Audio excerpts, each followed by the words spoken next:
Good afternoon, everyone. I'm grateful to be here with the President as we release his budget for next year.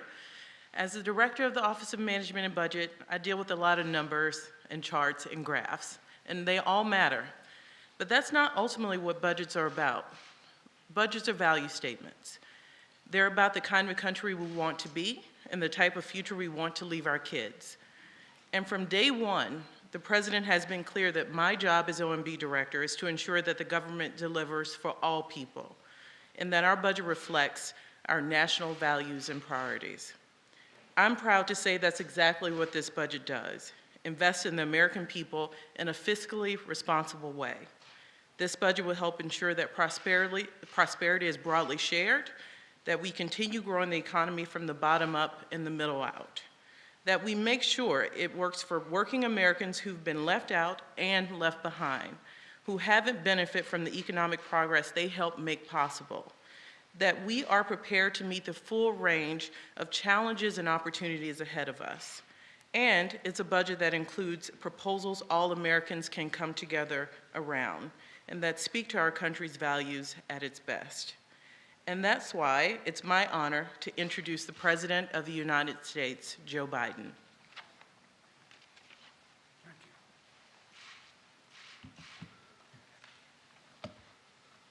Well, good afternoon, folks. It's been a busy couple of days for all of you. Let me begin by saying that, thanking Director Young. You know, you've heard me say this before over the years. My dad had an expression. He said, "Don't tell me what you value. Show me your budget. I'll tell you what you value. Don't tell me what you value. Show me your budget, and I'll tell you what you value."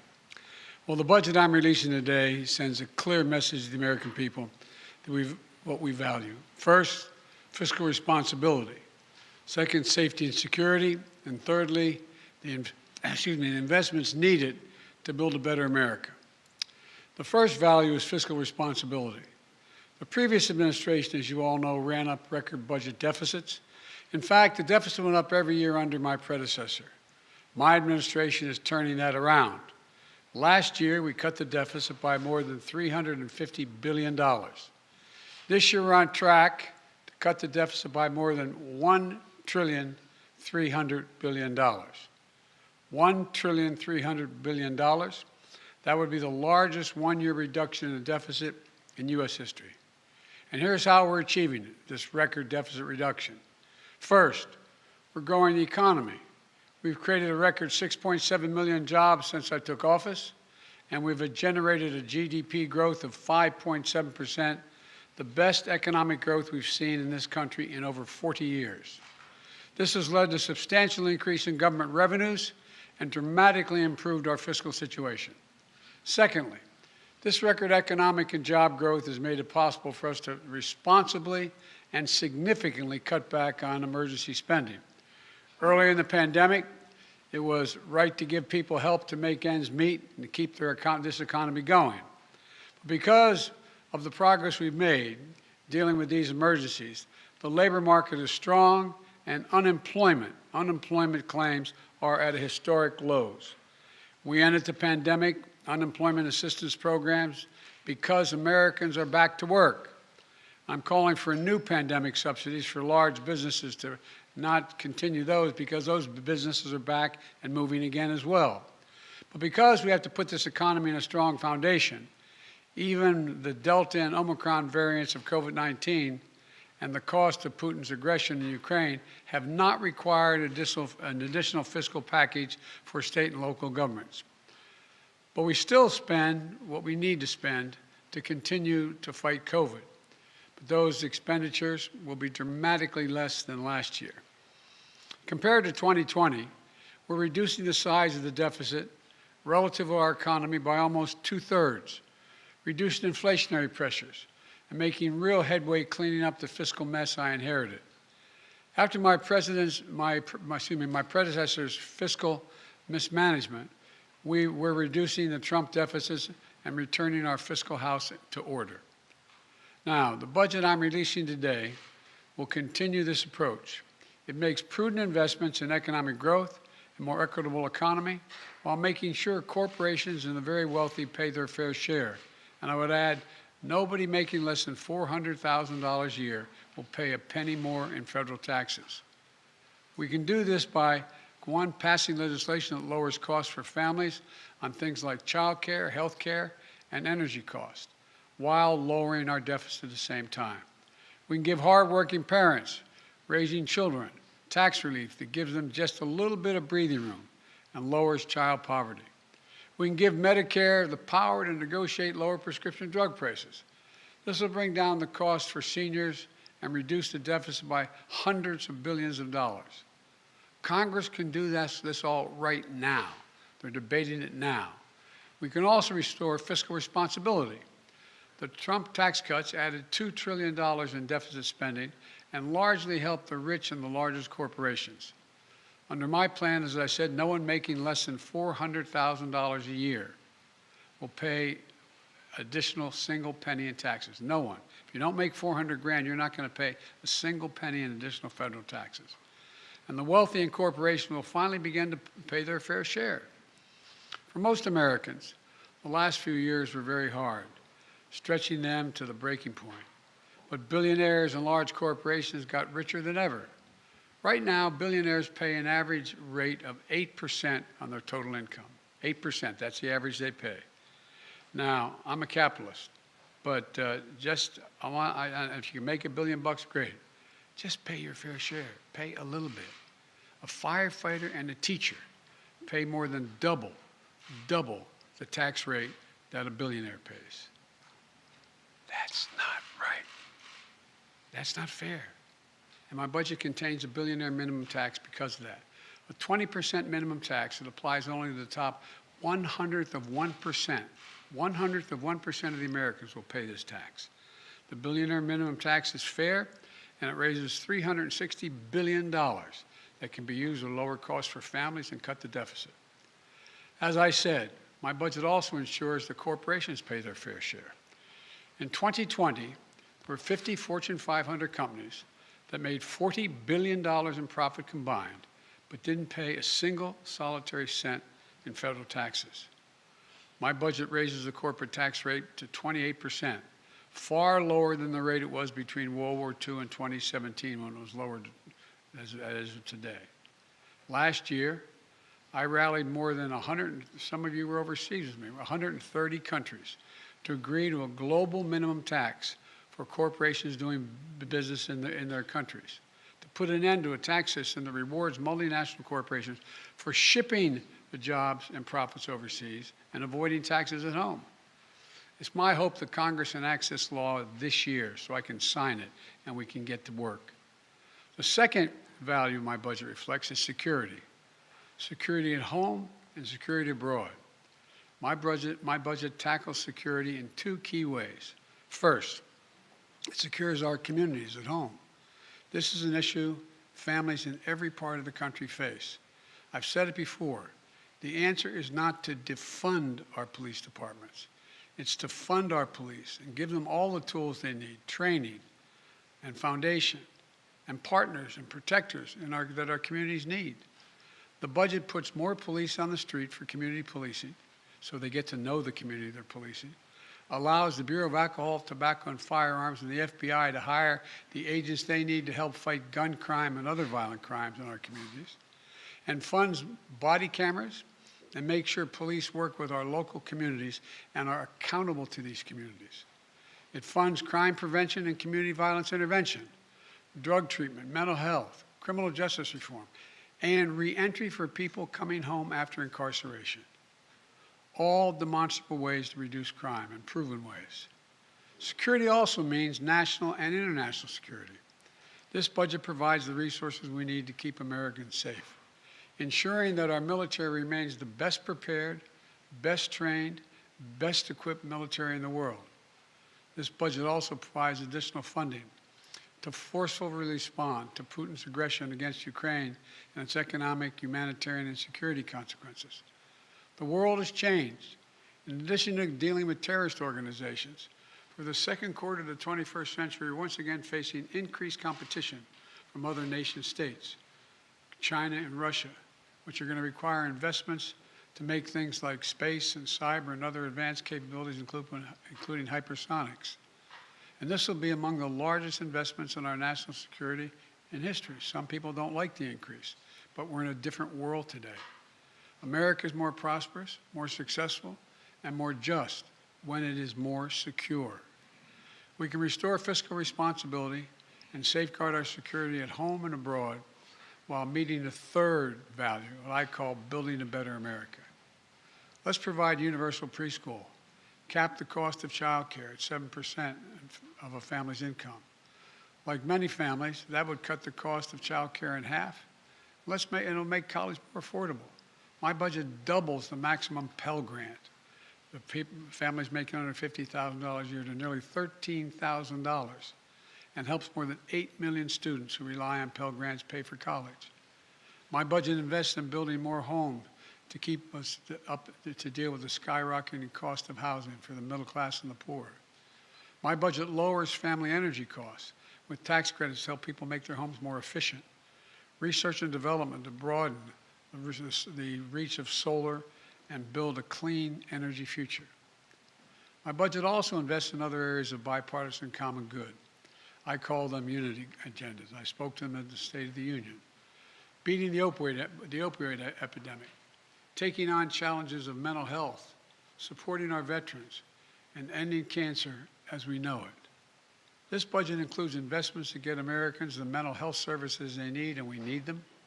And when it comes to fighting cancer and other diseases, my budget funds a new organization called ARPA-H at Health and Human Services at Department of Health. And it stands for Advanced Research Projects for Health. It's based on DARPA, the Defense Department program, that led to breakthroughs in technologies like the internet, GPS, and so much more. ARPA-H will drive breakthroughs to prevent, detect, and treat diseases, including Alzheimer's, diabetes, cancers, and more. And here's what this all adds up to. Historic deficit reduction, historic investment in our security at home and abroad by modernizing our capabilities in both areas, and an unprecedented commitment to building an economy where everyone has a chance to succeed. A plan to pay for those investments that we need as a nation. That's what we do. So I look forward to working with the members of Congress, Democrats, Republicans, and Independents, to deliver this budget and keep delivering for the American people. I want to thank you all, and may God bless you all, and may God protect our troops. Let me, Kelly O'Donnell, NBC. Thank you, Mr. President. Do you believe what you said? Thank you, sir. Do you believe what you said, that Putin can't remain in power? Or do you now regret saying that because your government has been trying to walk that back? Did your words complicate matters? Well, you asked 3 different questions. I'll answer them all. Number 1, I'm not walking anything back. The fact of the matter is I was expressing the moral outrage I felt toward the way Putin is dealing in the actions of this man. Just brutality. Half the children in Ukraine. I just come from being with those families. But I want to make it clear, I wasn't then, nor am I now, articulating a policy change. I was expressing the moral outrage that I feel, and I make no apologies for it. Personal feelings? My personal feelings. Secondly, you asked me about, well, what was the second part? Complicate the diplomacy of this moment. No, I don't think it does. You know, the fact is that we're in a situation where what complicates the situation at the moment is the escalatory efforts of Putin to continue to engage in carnage, the kind of behavior that makes the whole world say, my God, what is this man doing? That's what complicates things a great deal, but I don't think it complicates it at all. Let me go to Steve Holland, Reuters. Mr. President, thank you. When you say that you're not walking anything back, you do feel that Vladimir Putin should be removed from power? Is that what you're saying? No, what I was expressing, just what I said. I was expressing the moral outrage I felt towards this man. I wasn't articulating a policy change. And I think that, you know, he continues on this course that he's on. he is going to become a pariah worldwide, and who knows what he becomes at home in terms of support. But, Are you concerned this remark might escalate the conflict? no, I'm not. I'm not at all.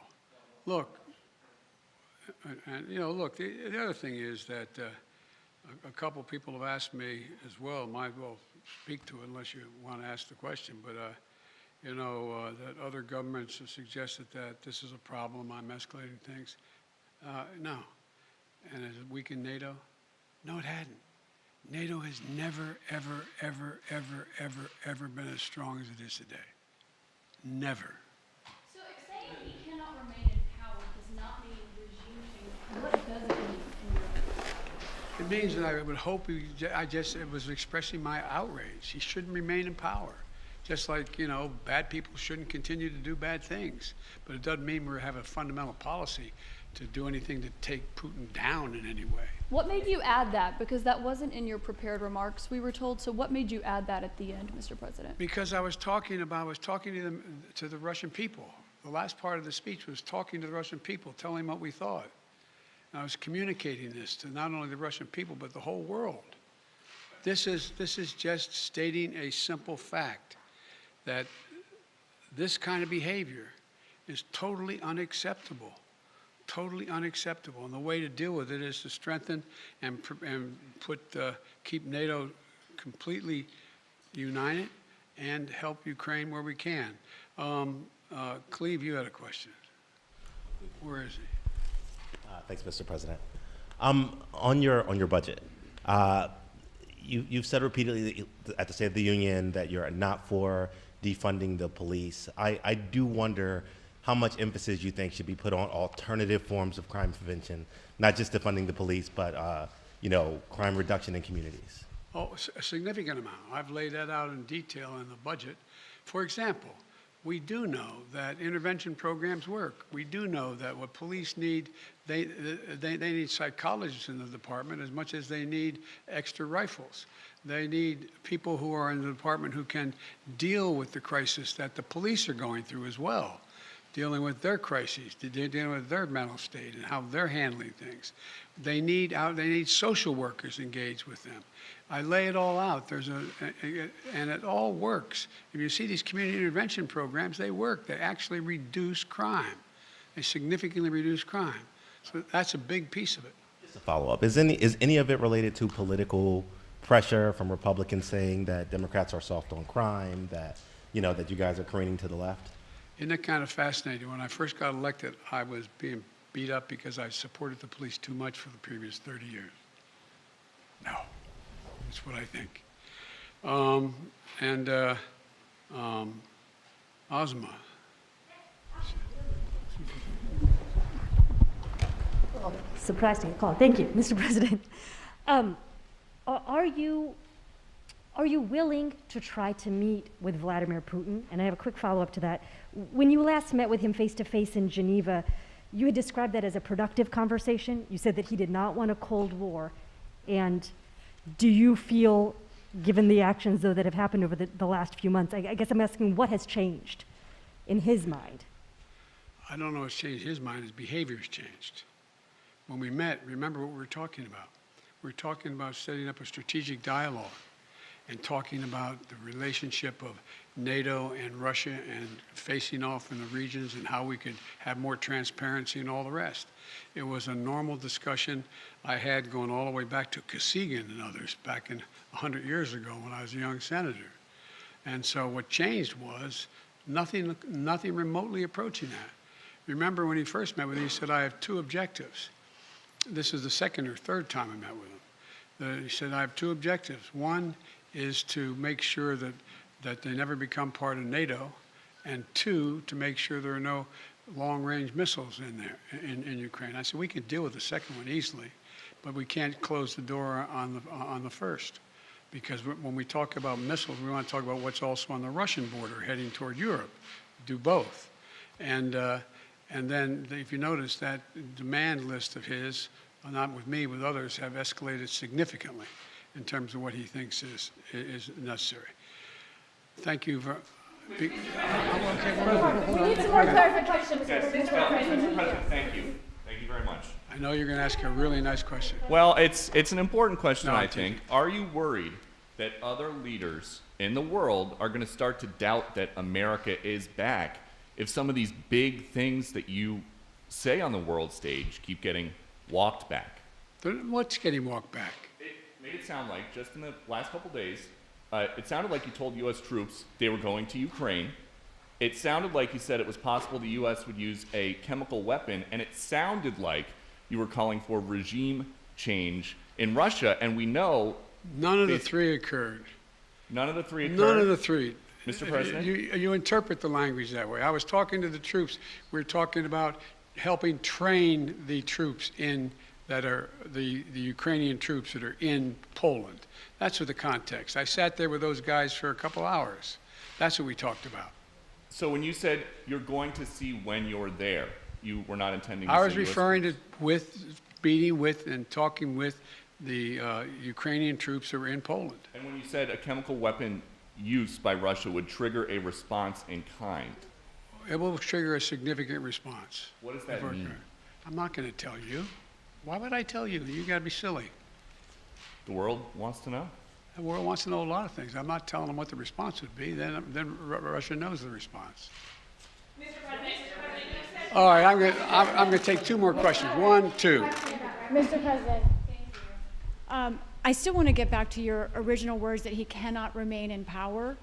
Can you help us understand, you have more foreign policy experience than any president who has ever held this office.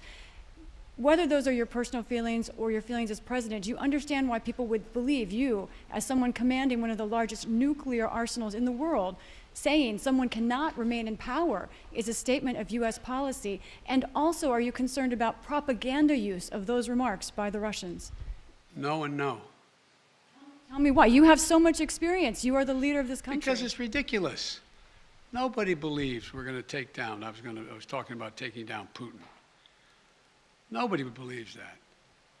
Number one. Number two, what have I been talking about since this all began? The only war that's worse than one intended is one that's unintended. The last thing I want to do is engage in a land war or a nuclear war with Russia. That's not part of it. I was expressing my outrage at the behavior of this man. It's outrageous. It's outrageous. And it's more an aspiration than anything. He shouldn't be in power. There's no, I mean, people like this shouldn't be ruling countries, but they do. The fact they do, but doesn't mean I can't express my outrage about it. Last question. President, thank you. You've said that you're confident that your comment won't undermine diplomatic efforts. But just to be clear, are you confident that Vladimir Putin sees it that way, that he will not use this as an escalatory? I don't care what he thinks. Look, here's the deal. He's going to do what he's going to do. Putin, look. But you're not concerned that he may see your language and view that as a sign of a reason for escalation, use that as an excuse to escalate, given his No. recent behavior? Given his recent behavior, you should, excuse me, I shouldn't say that to you. Given his recent behavior, people should understand that he is going to do what he thinks he should do, period. He's not affected by anybody else, including, unfortunately, apparently his own advisors. This is a guy who goes to the beat of his own drummer.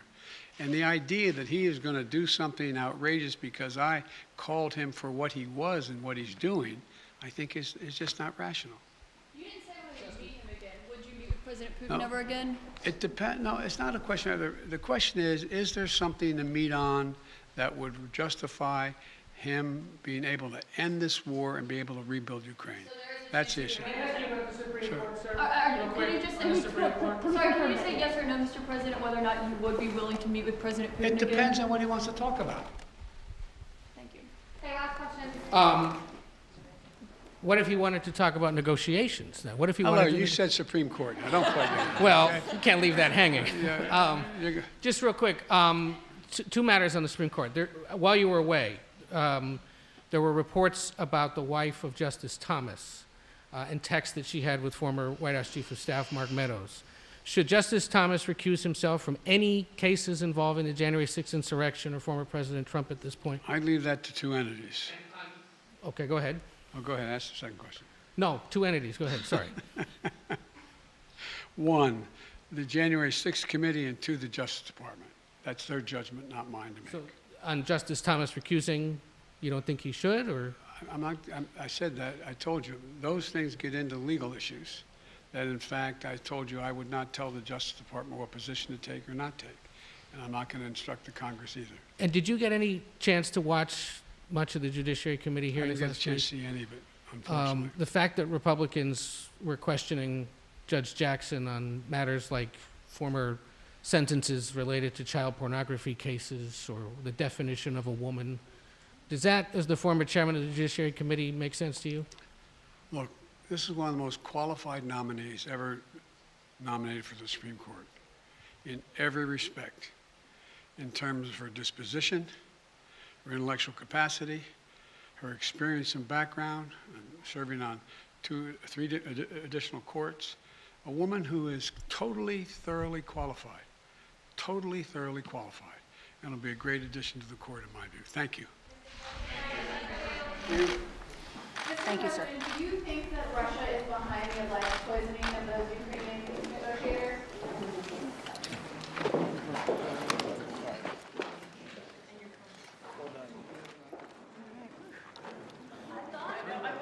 Three for three. That's